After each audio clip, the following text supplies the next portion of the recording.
Salam, Om Swastiastu, Namo Buddhaya, Salam Kebajikan. Assalamualaikum warahmatullahi wabarakatuh.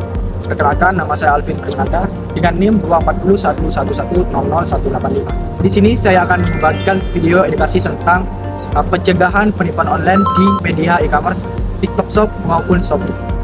Perkembangan teknologi membawa manusia ke dalam kemudahan untuk berinteraksi, yaitu terutamanya transaksi jual beli. Perkembangan teknologi membawa kemudahan bagi masyarakat untuk membeli barang ataupun menjual barang, yaitu dalam media e-commerce. Contohnya itu TikTok Shop ataupun Shopee. Namun pertumbuhan ekonomi digital membawa juga dampak yang begitu besar dalam kejahatan cyber, terutama dalam kejahatan yaitu penipuan online. Menurut data Kominfo dan Kepolisian Cyber, laporan penipuan online meningkat signifikan dari tahun 2023 hingga tahun 2020, terutama di sektor marketplace. Ada beberapa bentuk modus yang digunakan oleh pelaku untuk menipu korbannya dalam media e-commerce ini. Yang utama yaitu TikTok Shop dan Shopee. Yang pertama itu produk palsu atau produk yang tidak sesuai dengan kenyataan yang ditawarkan penjual kepada pembeli. Ada beberapa ciri yang merupakan ciri-ciri produk palsu. Yang pertama itu harga jual yang jauh lebih murah dari pasar yang normal. Yang kedua itu ada brand terkenal tapi dia tidak berlisensi dan tidak mendapatkan izin. Itu merupakan ciri-ciri dari barang itu palsu. Nah, yang ketiga itu yang sering dialami oleh kalangan perempuan yaitu tentang kosmetik. Nah, kosmetik ini dicurigai barang palsu. Ciri-cirinya yaitu dia tidak memiliki izin BPOM. Nah, itu yang harus kita waspadai. Yang kedua dari bentuk modus-modus penipuan online, yang kedua yaitu barang tersebut tidak dikirimkan ke alamat yang sudah dikirimkan oleh pembeli. Nah, ciri-cirinya yaitu uang sudah ditransfer ke penjual dan penjual ini tidak mengirimkan barangnya. Nah, ini seringkali dialami oleh pembeli khususnya di TikTok Shop dan Shopee. Ciri-ciri barang yang tidak dikirim yaitu penjual menerima pesanan tapi penjual tidak mengirimkan barang yang sudah dijual. Nah, ini seringkali dialami oleh pembeli di TikTok Shop ataupun Shopee. Si pembeli ini telah mentransfer uangnya terlebih dahulu, namun dia tidak mendapatkan barang.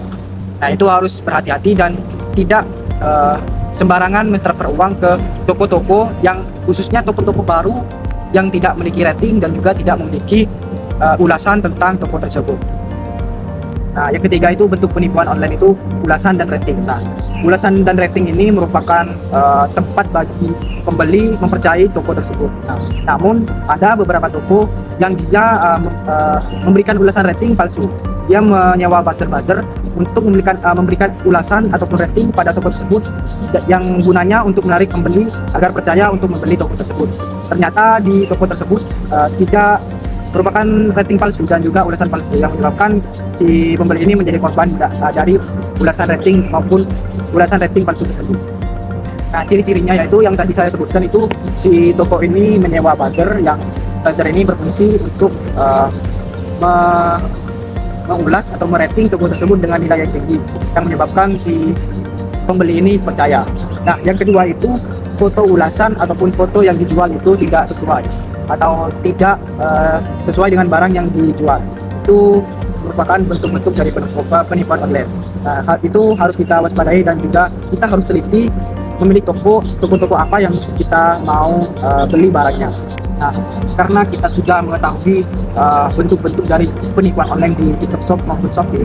Nah, bagaimana sih kita mencegah agar kita tidak menjadi korban penipuan online? Yang pertama itu kita harus cek tokonya terlebih dahulu. Apakah tokonya ini benar-benar nyata, ada tempatnya dan tertera di map. Dan setelah toko ini sudah nyata bahwa toko ini benar-benar ada, yang kedua itu kita harus mengecek rating dan ulasan. Rating ulasan ini menjadi patokan kita untuk membeli barang. Nah, perlu kita waspadai juga karena rating ini bisa dimanipulasi. Yang kedua itu tidak tergiur dengan harga yang murah. Nah, seringkali ya ibu-ibu yang kita sering lihat menjadi korban.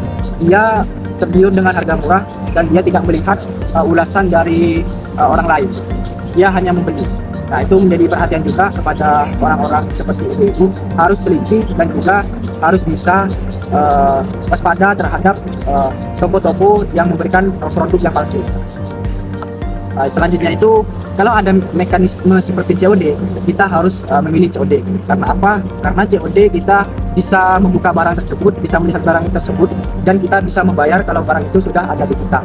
Nah, itu merupakan solusi agar kita tidak menjadi korban penipuan online. Saya akan sedikit mengulas hak-hak konsumen itu seperti apa. Nah, hak-hak konsumen itu sudah diatur dan sudah dijamin oleh undang-undang, yaitu Undang-Undang Nomor 8 Tahun 1999 tentang Perlindungan Konsumen, dan juga Peraturan Pemerintah Nomor 80 Tahun 2019 tentang Perdagangan melalui Sistem Elektronik. Jadi, konsumen ini berhak atas informasi yang benar, jelas, dan jujur, dan juga perlindungan keamanan transaksi. Dan juga undang-undang ini juga mengatur dan juga menjamin konsumen itu pengembalian dana atau penggantian barang jika tidak sesuai dengan apa yang sudah dideskripsikan di awal dan apa yang sudah diperjanjikan di awal. Baik, selanjutnya saya akan membahas tentang langkah-langkah apa yang harus dilakukan jika menjadi korban penipuan. Yang pertama itu kita harus mengamankan akun. Nah, kenapa harus mengamankan akun? Banyak modus penipuan itu menggunakan hack yang cukup canggih untuk meretas akun kita. Nah, itu harus kita waspadai dan juga harus kita minimalisir dengan cara apa? Yaitu dengan cara ganti password, nonaktifkan perangkat lain, dan juga aktifkan autensi 2 langkah. Nah, itu yang bisa menjadi solusi agar akun kita aman. Yang kedua itu, kumpulkan bukti. Nah, kumpulkan bukti tujuannya apa?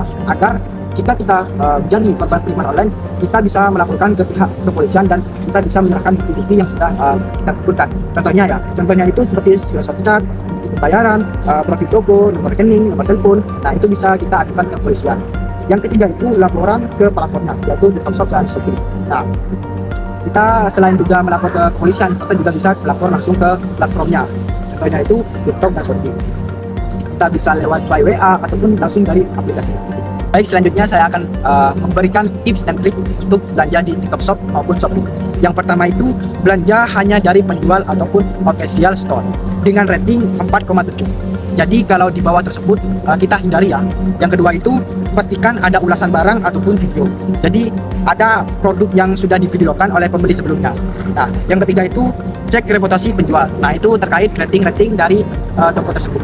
Yang terakhir itu, jangan bagikan kode OTP kamu kepada orang lain agar akunmu tetap aman dan bisa terjaga dengan baik. Dan lengkapi aplikasimu dengan verifikasi 2 langkah, yaitu membuat PIN transaksi dan juga membuat notifikasi ataupun SMS jika kita membeli barang. Baik, terima kasih atas perhatiannya. Semoga video ini dapat bermanfaat bagi kita semua. Jangan lupa share dan upload atau repost video ini agar kita bisa lebih memahami dan lebih bisa mewaspadai tentang penipuan online. Mungkin itu saja yang dapat saya sampaikan. Sekian, Assalamualaikum warahmatullahi wabarakatuh.